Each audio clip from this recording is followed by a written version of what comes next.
G'day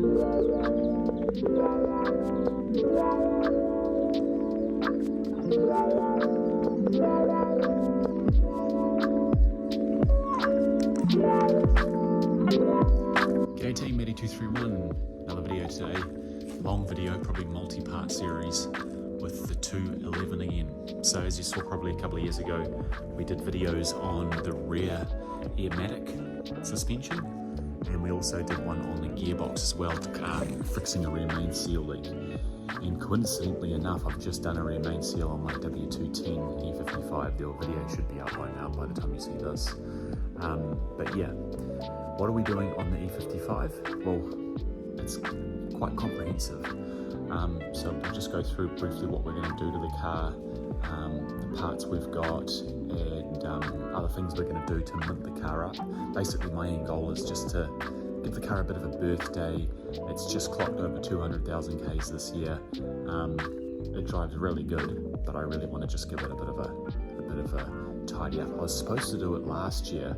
In fact, I was supposed to do it nearly 2 years ago. I was going to do it straight after I did my V12 S600, but with the economy and everything, it's a little bit hard to fund projects like that. So I've just been sort of putting it off, but I'm finally going to get to it now. We're going to do it in a way that's cost effective, obviously doing it ourselves, and yeah, productive. So let's get into it. Right team, so the E55 looking good. Well, it's seen better days, but still looking good. You will notice that around the side here, we've got a collapsed air strut. And these are brand new Bilstein struts. And it's been doing it for about a year and a half now. It did it around 6 months after I installed them. So either it's a faulty strut, or the valve block or the line between the valve block and the strut is faulty. So basically it takes about a week for it to sort of settle. You know, it'll stay upright for a good 2 or 3 days, and then it will start to collapse on itself. So that's one thing we're fixing. The other thing we're fixing is the headlights. It's hard to see on camera, they look pretty good, but in person here, you probably can't see it on the camera, they're quite, they're sort of delaminating. When I bought the car, these headlamps are real clean, and I think the old owner most definitely replaced them at some point, but they're probably cheap replacements. So we've got brand new Beamer Jakes, which is a company I use for my E550s lenses. We've got brand new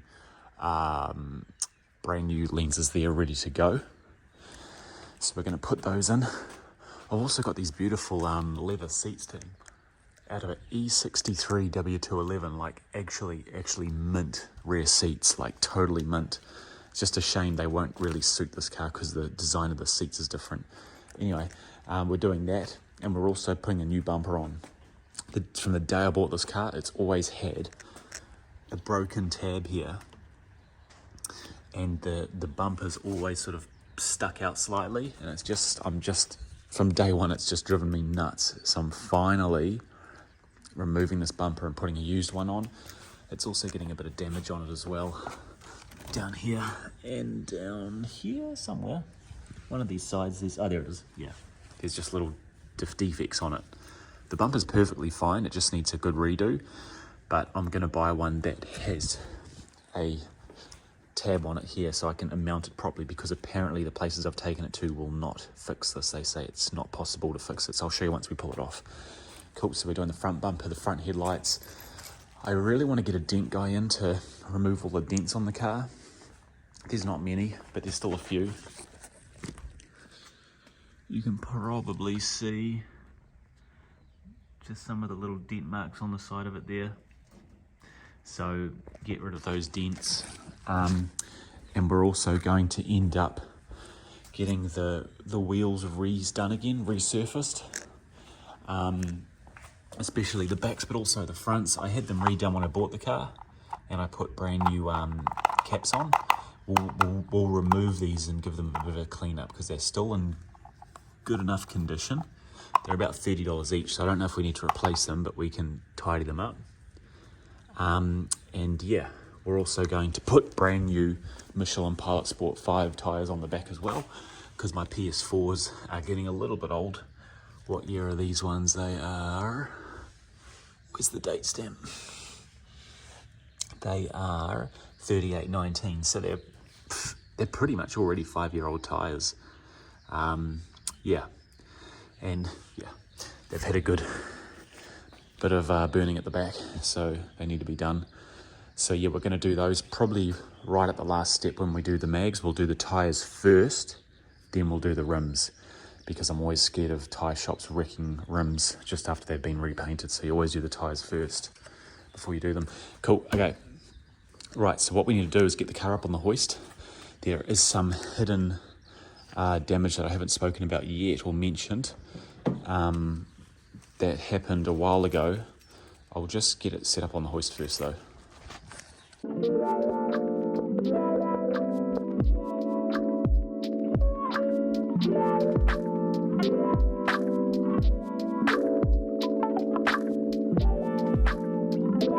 Right, team, so she's up on the hoist.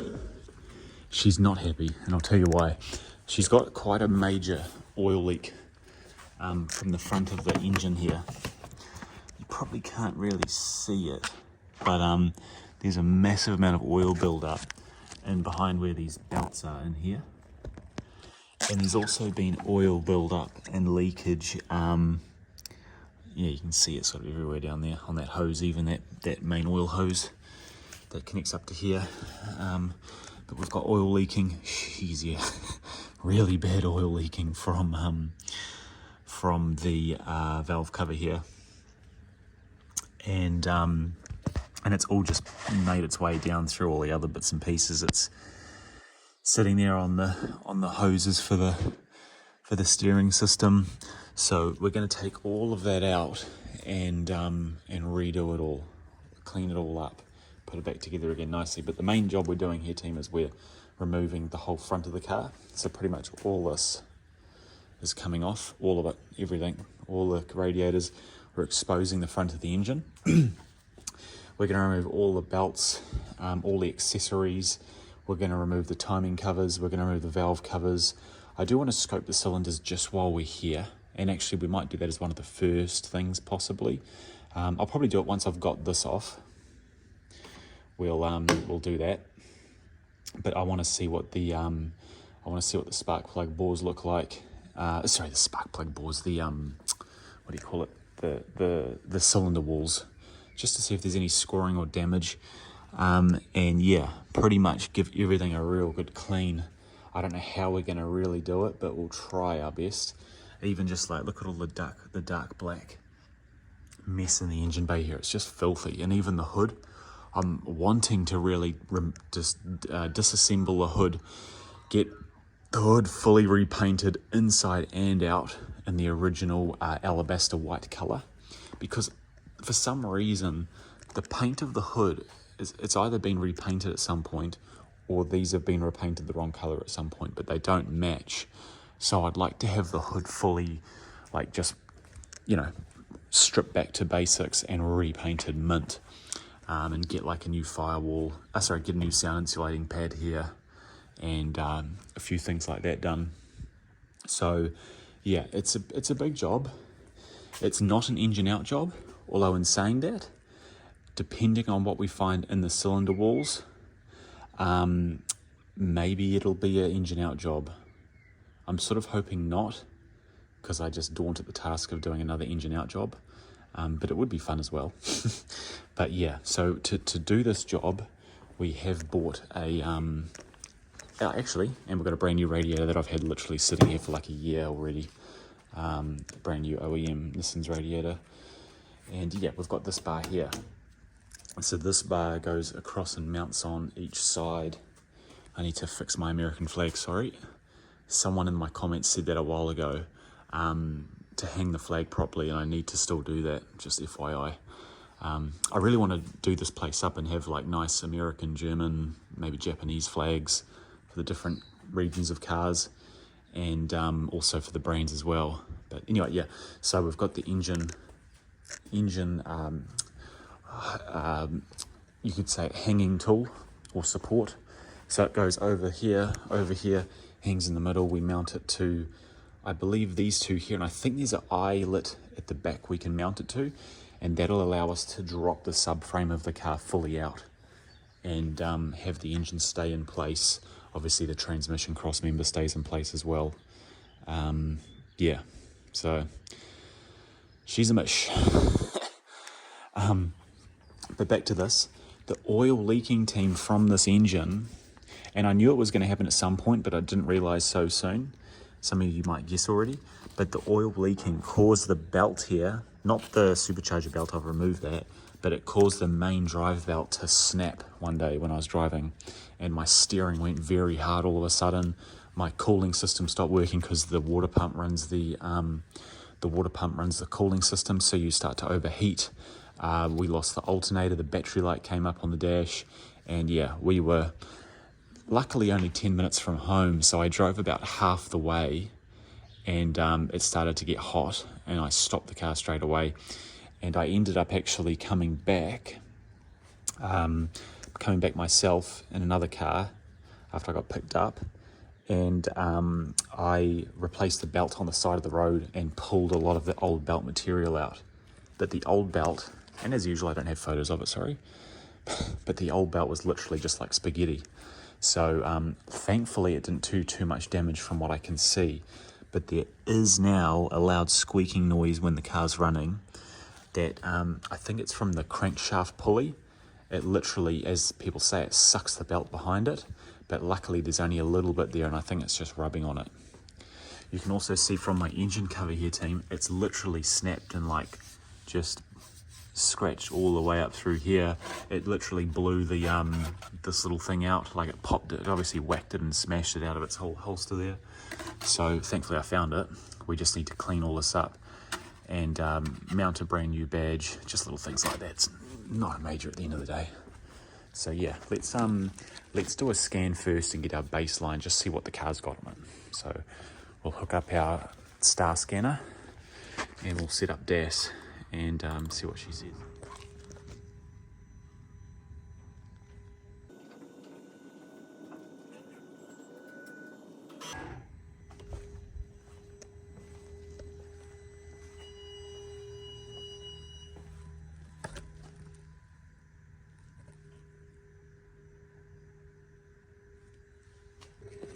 Cool, team, so there's a few little errors on the car if we just look at it. The engine one's the main one to look at.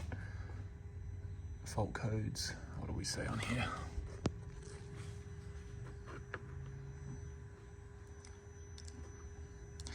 It's always that catalytic converter issue. Increased idle speed due to SPC low voltage. Interesting, okay, that must be from today as well, possibly. But yeah, I've always had the catalytic converter errors, and we might have to replace those at some point, but I'm not too worried about them. If we just focus on error fault zoning, what do we got? Electronic stability program, door control module, front left. Again, not important really right now for the door modules, but let's just check. Could be an undervoltage issue or something, which we won't worry about if it is, or it could be a faulty wing mirror. Actually, that's what it will be. I'd say it'll be the wing mirror, because I remember my wife whacked it a few months ago by accident, and caused a few issues with it. Oh, these old Mercs are so slow to read. Yeah, I fixed that. So the indicator stopped working. So that was a bit of a bastard to fix. Other than that, though, there's nothing actually else too major to worry about, really. Let's just have a look quickly at the battery control module, fault codes. Okay, let's just ignore it. Again, nothing to worry about. The car hasn't really been ran properly in a good month now, so it's probably going to have a few issues with it. But we'll print the report and just keep a copy of it. But there's nothing really here to worry about. Check control unit and electronic selector module, and that again has always been a problem as well. The selector module, which is literally the little shifter housing where you change gear, that's the electronic selector module, or selector lever. I've had that since I bought the car. Cool, that's good enough for now, team. So we've printed the report. We'll turn the car off, and ultimately we'll I'll probably just turn the car fully off. So I'll pull out the star diagnostic, which I should do when it's fully turned off. And we'll disconnect the battery as well. We'll just wait for the car to fully go to sleep. Cool, let's continue. Right, so car's lifted up, battery's disconnected, we're good to go. We're going to take the front bumper off. So we've got the wheels here, we'll just pop them off with our 17mm socket, zap them off, and then we'll get to start taking some of this apart. So we'll obviously start by taking the number plate off, and then you've got like a collection of bolts here that are part of what holds the bumper in place. I believe as well we can pop these grills out, these metal grills, and we can do it. They basically fit in this way, so they just have little clips that hold them in place, and we can basically pop them out gently. What I'd suggest, team, is you use a tool like a picking tool, like this, and you just very gently pry them out. You can see the tabs where they sit right there. So you're literally just pulling them out of those tabs. And if anything, I suggest you buy new tabs, because over the years these tabs become brittle and they break. So there's probably already some broken ones in here. So we'll pop these grills out as well.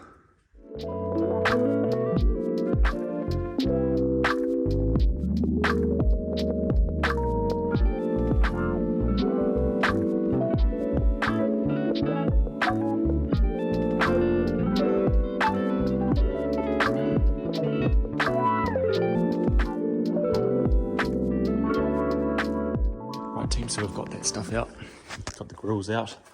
The nice thing about these grills, guys, is they're actually metal. They're proper metal mesh grills. And they've still got the little AMG stickers on them, which is cool.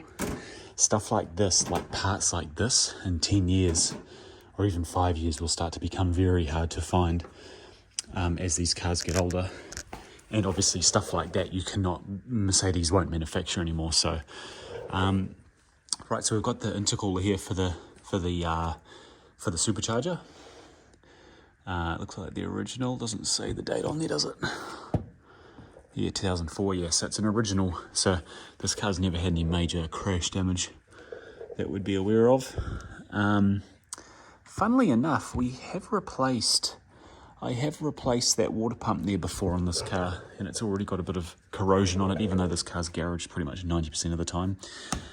So we've taken the grills off. To be honest, you don't really need to take the grills off at this stage, but I've just got them out of the way.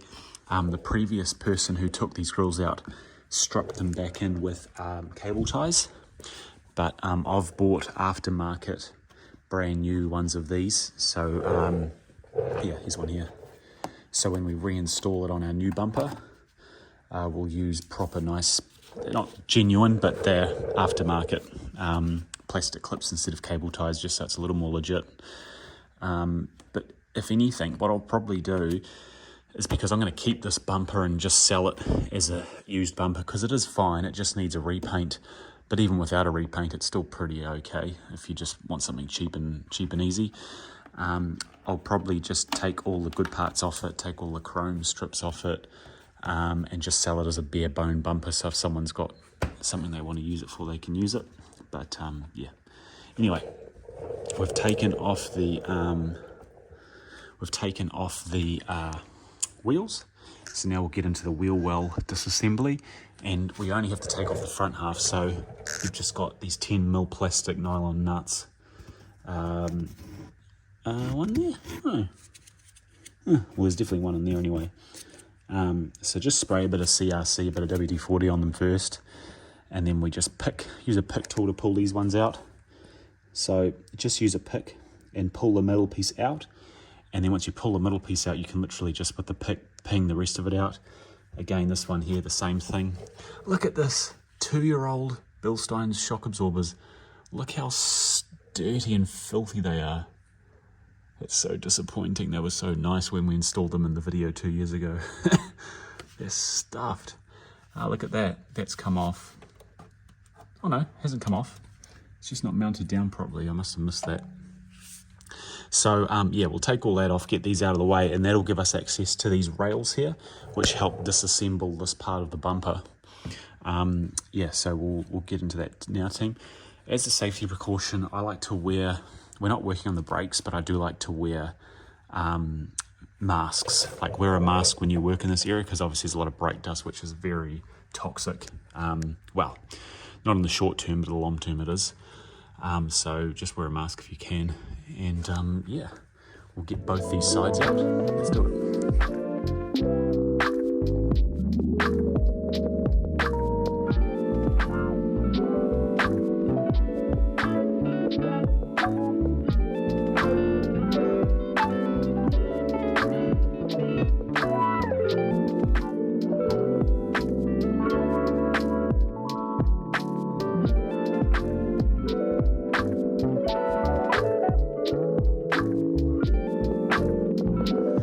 So the bumper's off.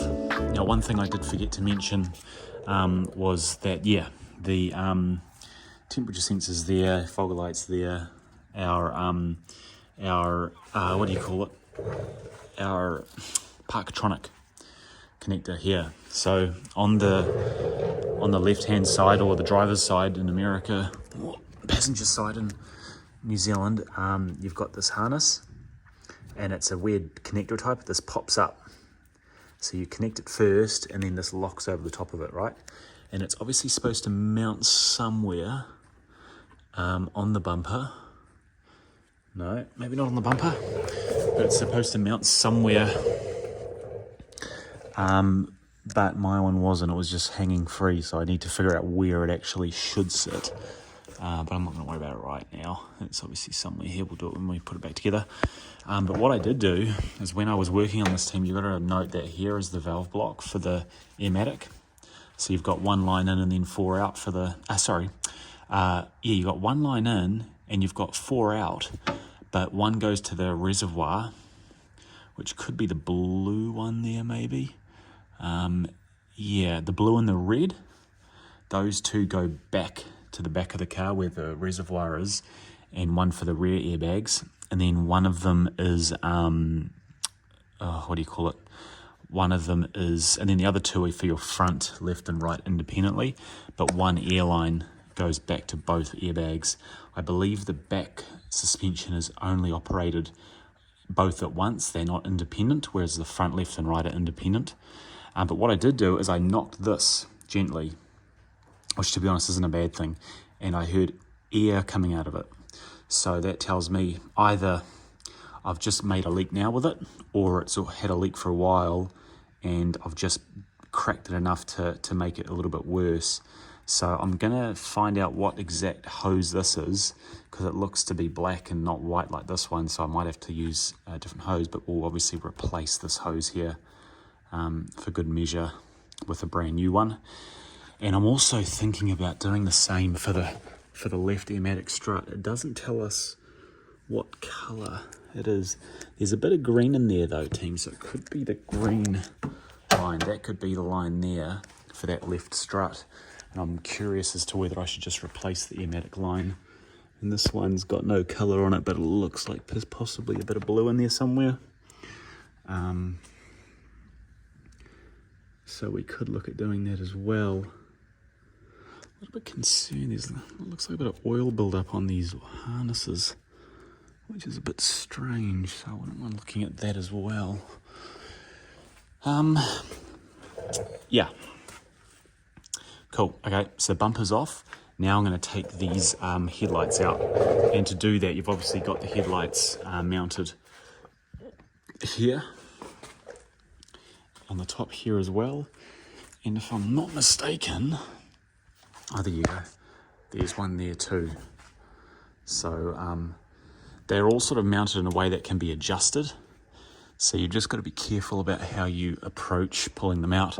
It's not hard to pull them out, but it's obviously harder to mount them correctly. You've got to sort of align them properly. But for now, because everything's such a mess, like if you can see here, the gap here is terrible. Like there's no gap, and then there starts to become a gap here. So these are already misaligned anyway. So we'll remove the headlights and make sure again you have disconnected your battery before you do any of this.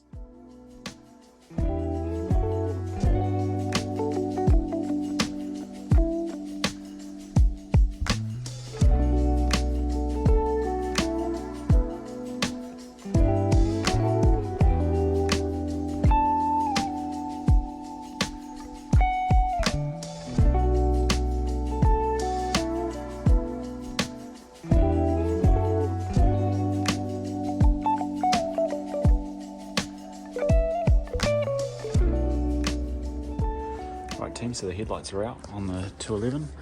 What we're going to do now is start to disassemble this piece here. So we're going to remove this cross member. Nice and easy, just a handful of 10mm bolts. We'll probably remove these as well. And also these supports for the radiator. I've never touched it on this car, but they just pop out like that, and then you can pinch them in and pull them up and out like that.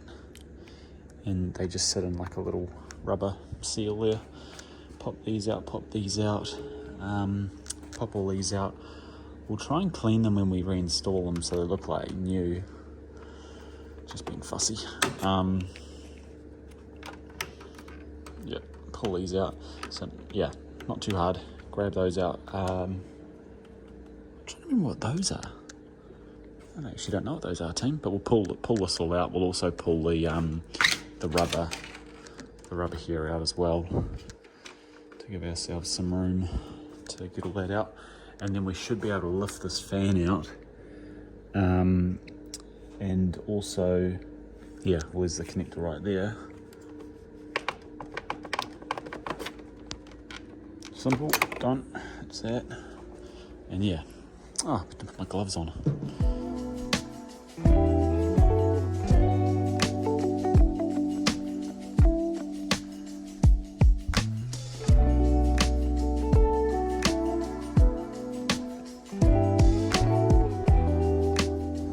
Right team, so we've taken off the little cross member here. Just remember when you pull it up, there's little hooks on the top of the cross member that hold this in place, so you'll slide them out gently.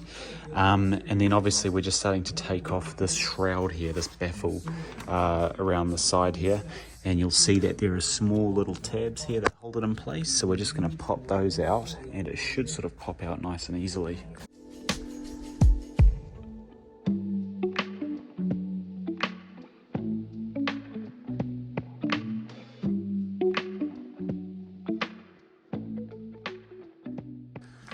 Team, so to get the fan shroud out, we've got to take a few more little bolts out, and I've wondered this for bloody years on this car.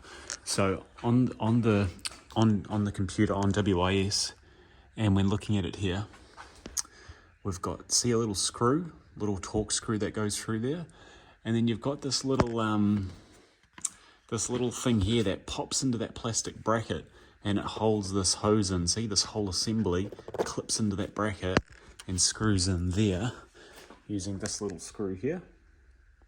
And then that little nut is what attaches this line here, this oil line, just onto that. You can probably see that stud sticking up here. And then just further up is another plastic hook. And that plastic hook is basically part of the fan shroud, and it hooks there, and it holds those two oil lines in place. So you can't, unlike pretty much that in my S600 even, you can't just go and rip this fan straight out. You've got to come underneath, and it's actually quite tight. Like if you're doing it on the floor, it'll be a bit of a bastard of a job. But yeah, we've done that now. So we're nearly good to go on pulling the fan out from the top, I think. I think that's all we need to do. But we are gonna, while we're here, just drain the coolant from the radiator. And normally I don't like to drain it from the main port here, just because the old adage is that you'll break the, seal, and see it's already starting to drip. Oh damn, yeah. Oh yeah, okay. Oh yeah, she is ready to drip. I'm sort of like reluctant to Yes, as you can see, you drain it. You open that little valve and it starts to drain from the hole underneath it.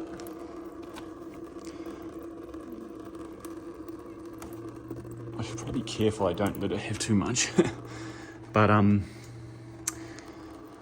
yeah, so we'll let that coolant drain for a little bit. I might lower the car back down and just yeah, I'm not going to do that one-handed because that'll drop and then all the coolant will go everywhere. And I've already done that before when I was doing the S600 a few years ago. So yeah, we'll let all that drain out and lost for words, sorry. Drain out, and then we'll bring the car back down and pull the fan out from the top. And we'll also have the bonus of the coolant system being emptied, which is good. Cool, let's continue.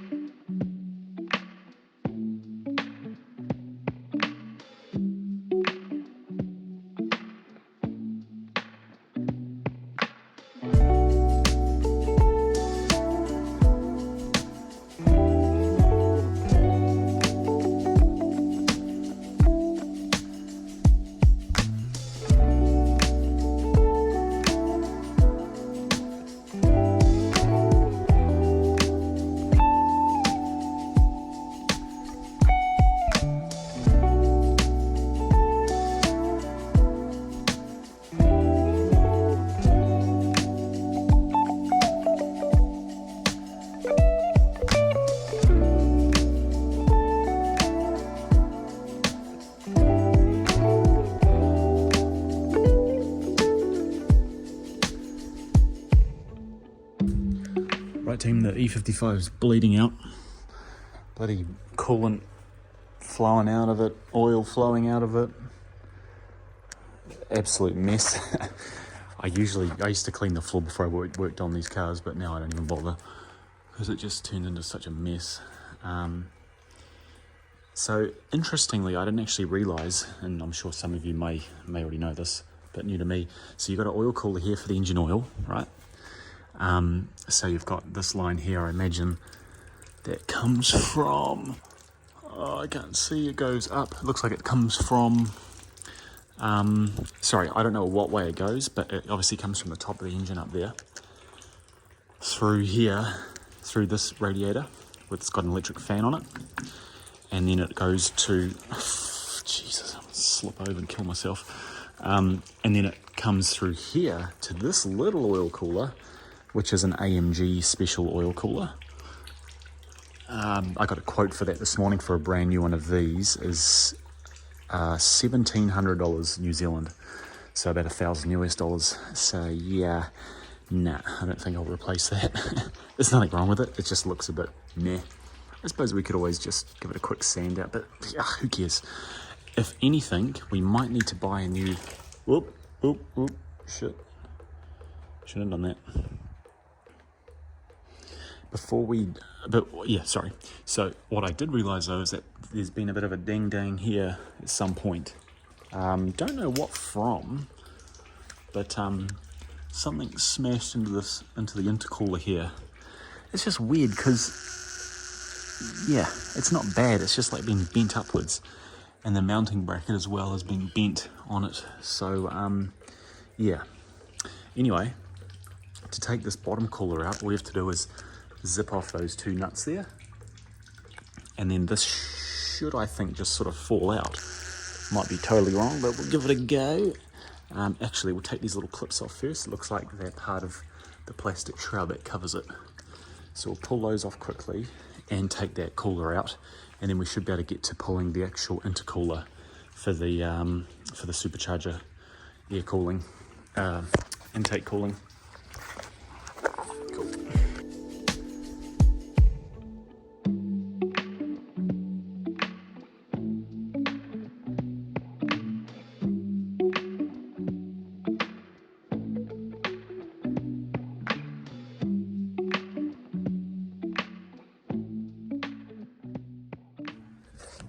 So team, as I say, just undo those two bolts at the bottom there, and then it drops off from one side, and then this side you can pull it out through these two dowels here on the bottom of the intercooler, right? Now the intercooler is hanging pretty freely now. So all we have to do is undo these last couple of hooks here. What I might do is just chuck a bungee around here and just hook it to here so it doesn't just fall on its own sort of weight, which it might do. So I'll get a bungee cord and chuck it on there, and then yeah, literally just pull out this last hose, which is all that's really holding it on, and we'll take that out. Then we can bring the car back down and start to, there's that sucker. I was trying to figure out how to pull that horn out. So it's just through that hole there. So we'll pull that horn out, and yeah, it'll give us room to ultimately get towards the condenser and the dryer, which is just below down there, to pull all that out. And then we'll actually be pretty close to having full access to the front to then remove the crash bar.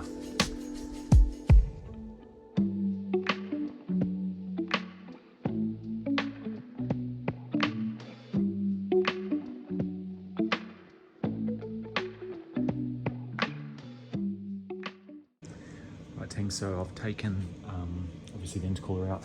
I've just given these a quick clean because I put some WD-40 on them, so I don't want to dry the rubber out. Got a leaf there.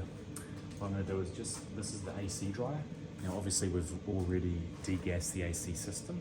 There could still be a teeny bit left I guess somewhere, but we'll just chuck a bit of WD-40 on them and separate those lines.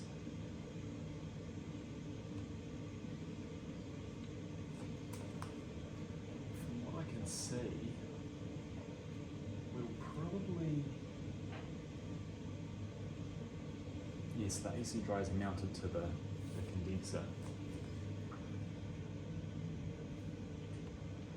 Yeah, to the condenser, so that's fine. We've got our AC cooler lines here as well, team. Mounted on the radiator. There's one higher up here and one down further. I might actually unplug those now and just let them semi-drain overnight if they have anything to drain. You'll see there's these little clips here. Thankfully they do them on the nicer cars. On the cheaper cars you just get clamps. But you basically put your little, see it's probably a bit too thick, that one. Here's my little sucker here.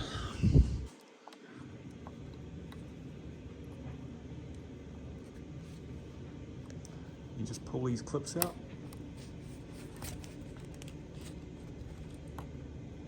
And basically it holds the, again, I'm not good doing this one-handed, I'm better doing it by myself. Oh, sorry, just both hands available. Yeah, there we go, that's better. Helps to bring them fully up so it's up out of this, and it basically unlocks it. You want to bring it to that next line up. Yeah, you can just see the little grooves on them. You probably don't need to go that far up actually, but that's fine. And then this will pop out with a little bit of leverage popping underneath it. Probably not something this small, but something a bit bigger. And you can pop that line out. But before you do that, team, probably should have done it first. Just go around, see these lines here, they're flexible, that's fine. But this is fixed here. Just go and undo the bolt here, the nut here, just so you've got a little bit more wiggle room, you could say, to disconnect that.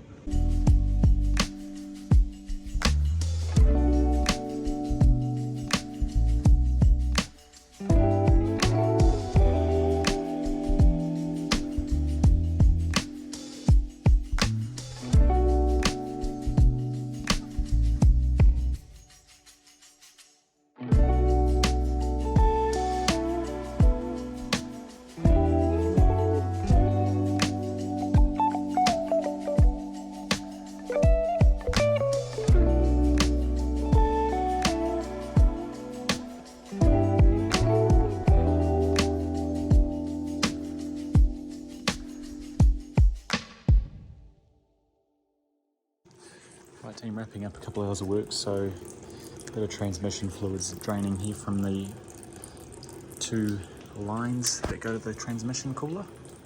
transmission cooler. Yeah. You can see it's a genuine radiator based on the little star there. We've got a Burr OEM replacement. Obviously that stuff's part of the radiator by default. Also this here broken clip, this is actually part of the new radiator thankfully, so that's I guess nice. The new radiator will fully support the intercooler.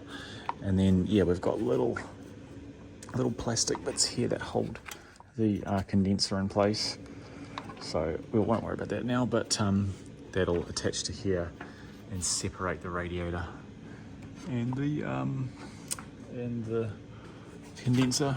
How old is this?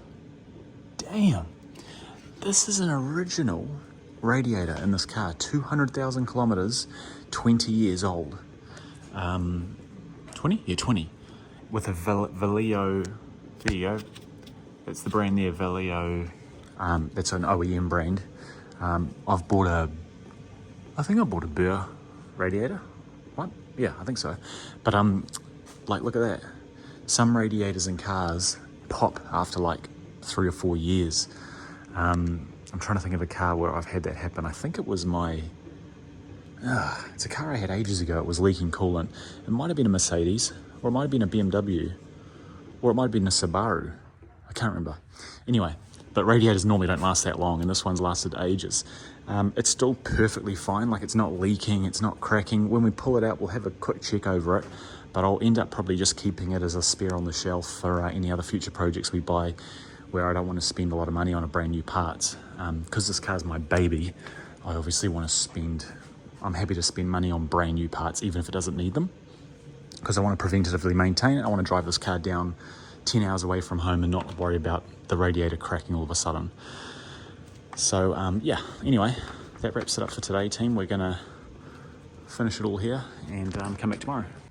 Right, team, we're back on it. We're gonna start with lowering the car down and trying to pull out the main fan, the main electric fan.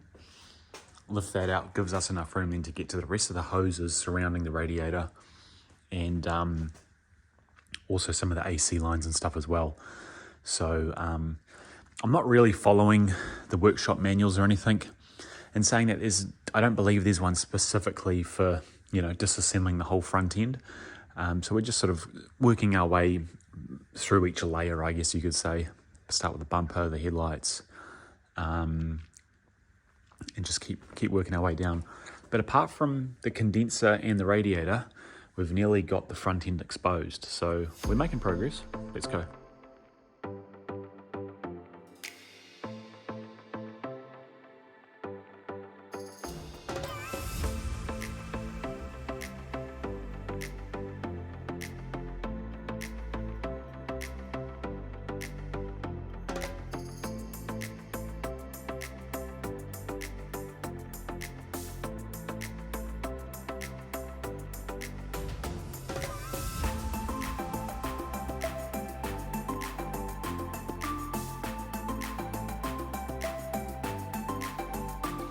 So team, we've taken the fan out.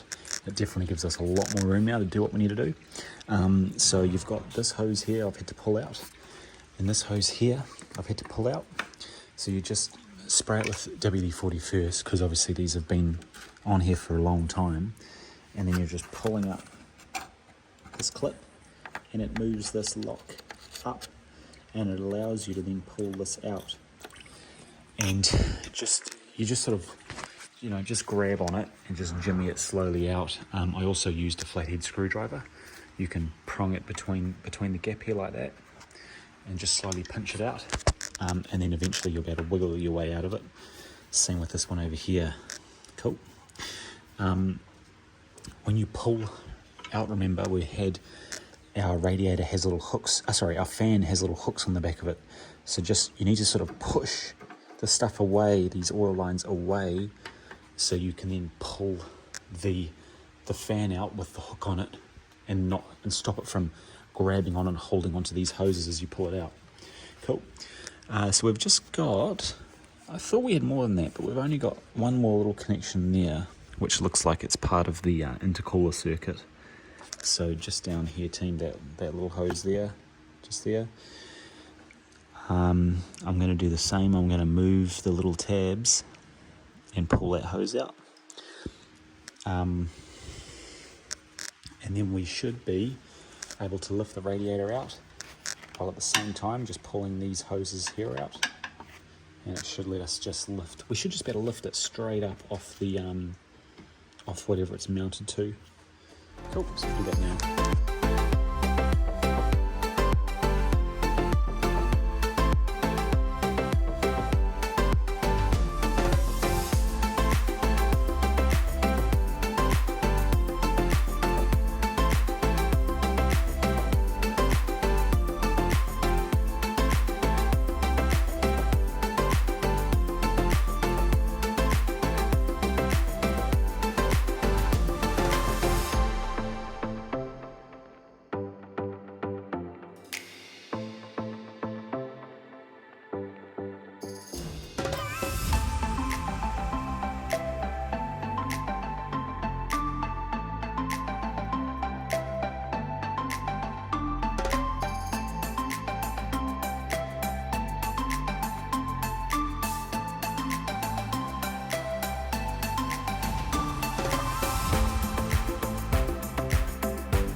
What have we done?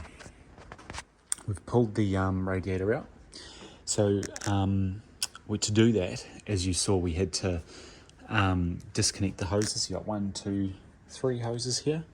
Got to make sure the hook on the back of the fan we've pulled out is pushed behind, and you pull the fan out. And then yeah, basically you can lift the whole. So I didn't realise it's slightly different to the 210.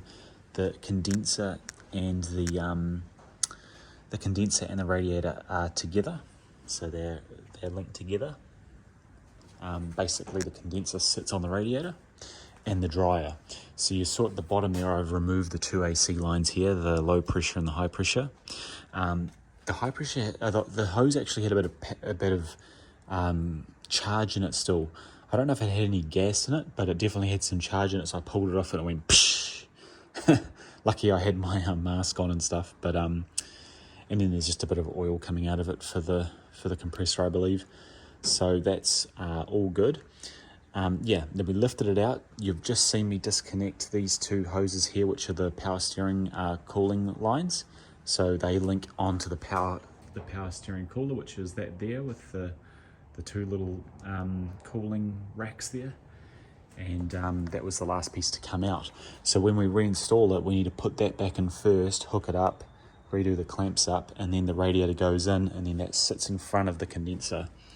Yeah, so other than that, team, everything's pretty good. We've made some good progress. I'm going to remove the crash bar, I think. That's what I'm going to do. I'm going to remove this crash bar here, and that'll give us full access to the engine. And I've just zip bagged all of the hoses, all the oil lines, just to keep them clear from any dust. And I'm still going to go ahead though, and obviously I'm gonna let that leak anymore. We're going to obviously remove all these hoses. There's still a lot of coolant in the engine itself to drain, so we're going to remove these hoses. I remove these extra circuits here. A lot of it's sort of connected together. So there's our reservoir there, and then that connects into the sort of solid, it's metal, good quality old metal, this new plastic crap they use on all the new Mercs, into this metal hose here that goes through here into the goes into the intercooler pump, and it looks like it also gets circulated up here into obviously that links there into the supercharger cooling circuit. Right, so anyway, first observations, we can see the M113K now pretty clearly. When we get rid of this, it'll be even better. But yeah, what a cool looking engine. I've never really seen one up close at the front before. So we've got our thermostat. I actually replaced this about 2 years ago. You can see it still sort of looks a bit new compared to everything else. But even just here, team, look at all the build-up of gunk. I don't know what that's from. Like, I imagine it's just from like just the positioning of it like indicates it's from underneath here or something, but there's no real buildup of oil around here, and there wouldn't be because there's nothing to do with oil really up here. It could just be a buildup of, I don't know, it's like interesting. Don't know what it is. But regardless, you know, we've got a very dirty engine. Extremely dirty. Like this idler here, just like dripping in oil. This, look at all this, it's just absolutely caked. The timing cover's just caked in oil. Power steering pump tank, oil. So to me, it seems to be leaking oil. I thought it was from here, from this port, this oil pressure port, but it seems to be probably from the base of the oil cooler. So that whole housing there comes off. On the cars like this, you have a more conventional oil cooler mounted right here with a little sort of radiator, enclosed radiator where you have coolant circulating through. Whereas this car on the 13K takes the oil circuit fully out of the engine area, and first off, I think takes it through.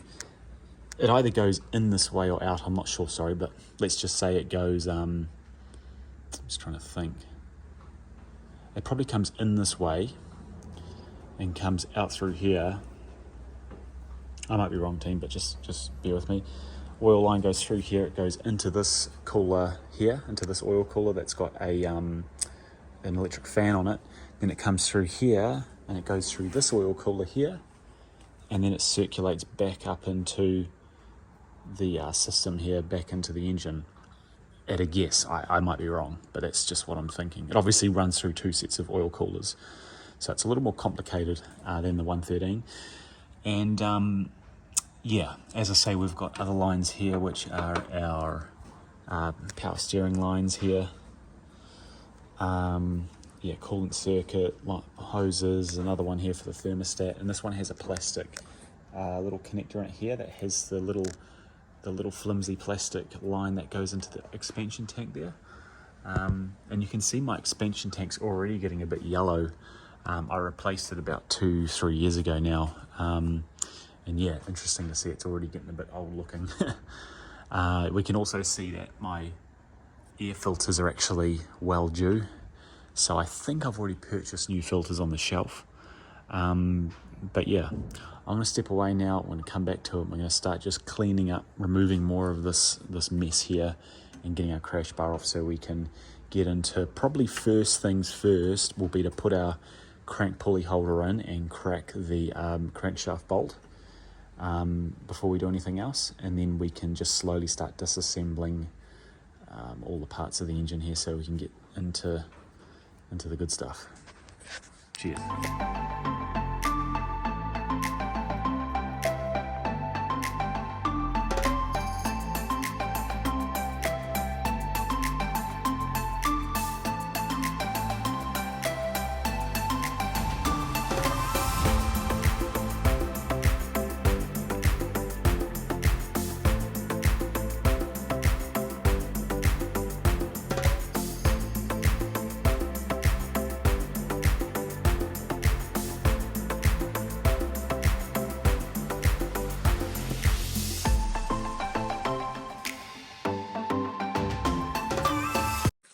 Right, so we've got the front crash bar out, or the front cross member as I think it's properly called.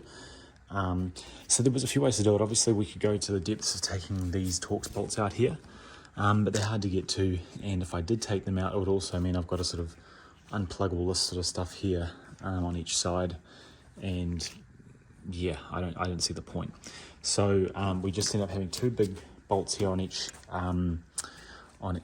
longitudinal here. We took those out, and then first time I took out this here, which is where the bumper sits on. Actually, I can readjust that now just to make sure it's lined up exactly. But instead, I put that back together, and I just went through and undid the little 10mm nuts here on these bits, right? But interestingly, these fold into the that front cross member, which is quite interesting. It's obviously all part of the crash safety system. But yeah, so I'm not going to clean this or anything. I'm just going to leave it as it is because it shows me exactly where these screws were lined up. So when I put it back together again, I want it to be exactly in the same exact place as it was before, rather than, you know, cleaning it and reinstalling it and then stuff being a few millimeters out. Cool. So now we actually get finally to the good part. Well, probably not yet still, really. We've got to get the whole bottom subframe off, but at least we can start just getting some more of these hoses removed, and some of these little accessories as well here. But there's not too much noise in these bearings, which is good. I think I replaced this one a while ago, but it's so caked up now, like I'm just going to put new ones on, all this sort of thing. And you can see some of the wear on the mating surfaces. Crank pulley. This crank pulley is actually in pretty good condition, to be honest. I was going to buy a new one to put in, but I might just keep the old one. And then our factory original still V-belt tensioner down here. They're all very, very quiet. They don't actually make much noise, which is interesting. I thought they'd make more noise. Water pump.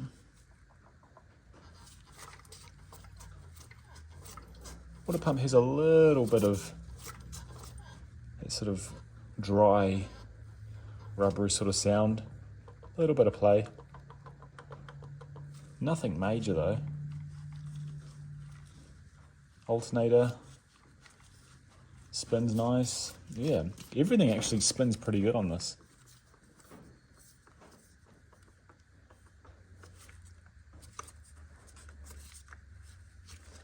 Okay. Well, yeah, so we'll crack into it, team. There's our,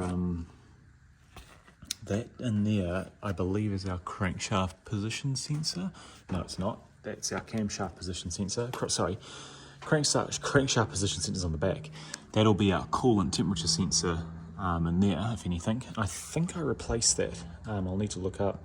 But yeah, what we're going to do is we're really just for now, team, going to take off these bottom clamps here, take off this here. But yeah, whether we remove it or not is another question. In terms of removing all of these hoses. But we probably will, because we've got to ultimately take the timing cover off, so we're going to get pretty much everything out.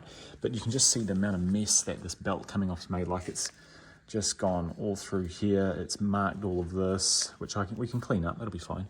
So, you know, it's marked. It's dirty. The supercharger pulley left a few little marks there, and yeah, it's pretty filthy. But for now, yeah, let's just get to taking these oil lines off and just getting everything stripped down a bit, eh?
Right, so that was a bit of a decent little sesh there. So we've taken out the oil lines, the intercooler coolant lines.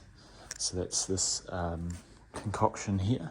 Here's our oil lines that go up to the top oil oil filter housing, and then go to the oil cooler on the left hand side, and then the one that goes into the little oil cooler there, and it's just one big circulating system.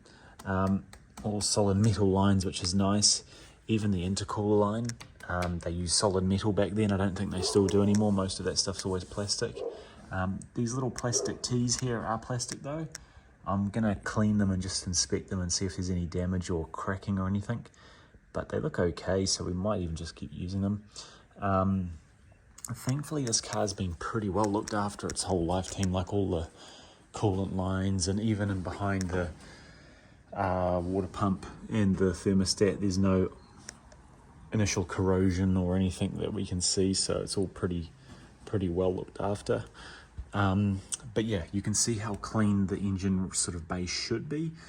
Some areas where it's been covered, but then you look at pretty much everywhere else, and you just see how much oil has been leaking from this bloody engine, and hence why the belt snapped. And I've fished most of the belt out now, but I can see that it's taken the crankshaft seal with it. So once we pull the timing cover off, we're going to see what damage there is. But I don't think there'll be any damage. But yeah, I don't know. We'll find out. You can see here, guys, I've taken quite a bit. This came out from behind the crankshaft pulley of the belt, some remnants of the belt, and there's still stuff in there. So I don't know. The engine runs fine. You know, I've taken it down the road to get the AC degassed, and everything's good. Bit of a squeaky noise from the front crank pulley, so it could just be the noise of that rubber getting swung around the timing cover. But yeah, maybe there's other damage in there, I'm not sure, so we'll get to that now. This oil line here, which is the power steering high pressure line, I believe. Yep, it's just got a banjo bolt on the side there. That'll be easy to take out as well. I'll do that later. Take that out, just swing it under the subframe for now. But yeah, as I was saying, okay. I see. So so these are the power, no, of course they are. They're power steering lines. That power steering line there goes to the tank, which is the return line. So this is the return line and this is the feed line, which I imagine this line comes from the rack itself, and it goes through those little U coolers and then back into the tank before it gets sucked through again. But yeah. So now basically, I'm going to get the power steering system out. Then I'm going to try and get the AC compressor out. Then we're going to pull the oil cooler system, oil filter housing out, and just a few other little accessories. Then I'm thinking valve covers as well, and then starting to get into the fun part of figuring out how to get the subframe off, which actually is not going to be too hard. We'll just crack these tie rod ends, undo the control arms, undo the steering shaft to the steering wheel, and hook up our engine support bar across the top here, which will mount into the supercharger at the top, and I think there's a hook at the back from memory. But yeah, I do want to scope the cylinders. I don't know if I mentioned that yet, so I do want to see what they look like. Just make sure there's no real damage on the cylinders, cylinder walls, and then yeah, keep working. So this is good now. I'm going to wrap up here. In fact, you know what? Let's make this team the end of part 1 for the 211 E55. It's going to be probably a 3-part series in reality. We've taken the bumper off, taken the headlights out, stripped the whole front end, removed the crash bar. It's all down there. And we've started to remove the accessories. So yeah, we're going to end it here, team. And what I've done is taken the water pump out. I've got a few other things in here, like the coolant hoses, which I've already got brand new ones for in the box. The tensioners, the idlers, remove them. And for the water pump, I've also removed all of the bolts and just made a rough pattern showing where they all go, because they do have variable sizes. And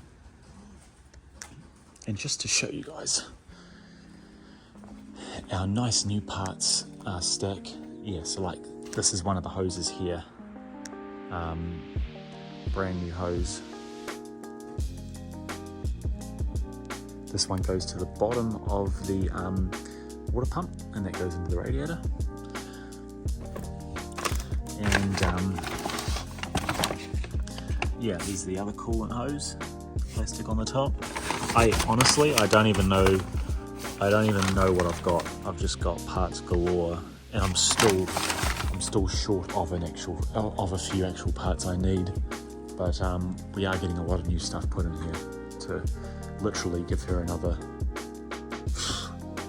5, 6, 10 years of smooth running. Cool team. Okay, if you like this video, let me know, and hopefully you'll stay tuned for part 2. Cheers.